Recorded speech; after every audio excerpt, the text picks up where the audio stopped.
ہزاروں سال پہلے جب موہنجو دارو اور ہرپا کی روشن گلیاں دھیرے دھیرے خاموشی میں ڈوب رہی تھیں، تو کسی کو بھی اندازہ نہیں تھا کہ ایک نیا دور جنم لینے والا ہے، ایک ایسا دور جو پورے ہندوستان کی قسمت ہمیشہ کے لیے بدل دے گا۔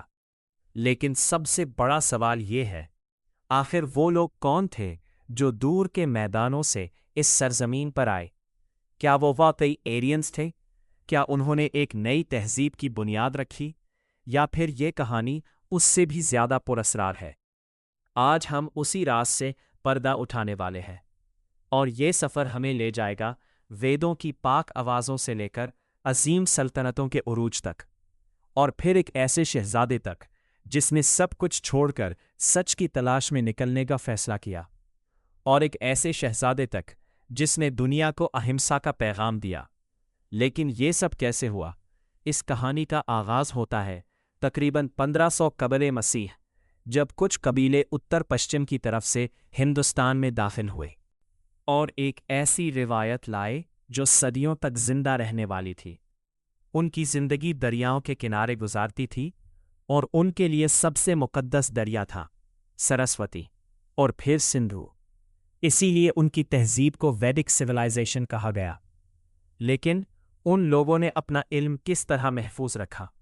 آج کے دور کی طرح نہ کوئی کتاب تھی، نہ کوئی چاپائی کا نظام۔ پھر بھی ان کا علم ہزاروں سال تک کیسے محفوظ رہا؟ جواب تھا وید، رگ ویدا، یجر ویدا، سما ویدا اور اتھر ویدا۔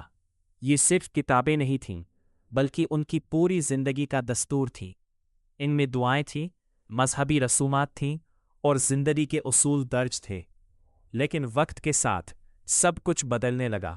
چھوٹے قبیلے دھیرے دھیرے مضبوط ریاستوں میں بدلنے لگے، جنگل صاف کیے گئے، نئی بستیاں آباد ہونے لگی، کھیتی باڑی ترقی کرنے لگی، اور پہلی مرتبہ ہندوستان میں بڑے بڑے جنپد سامنے آئے۔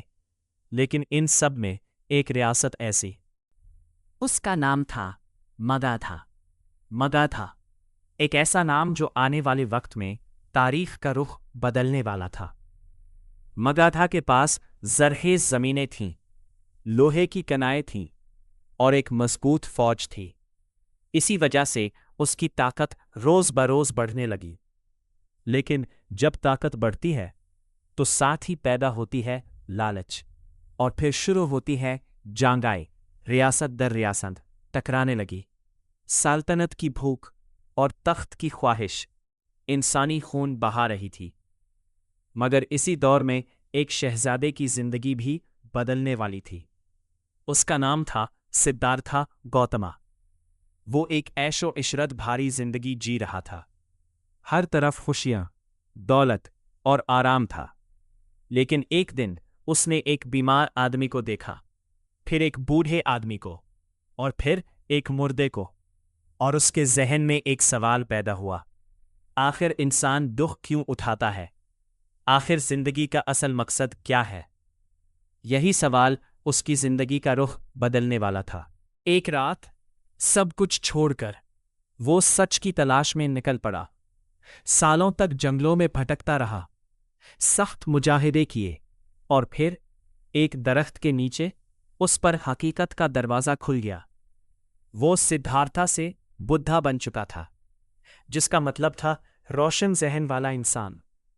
اس نے دنیا کو بتایا کہ دکھ کی اصل وجہ انسان کی بے پناہ خواہشات ہیں، اور اگر انسان اپنے نفس کو قابو میں کر لے تو وہ سکون حاصل کر سکتا ہے۔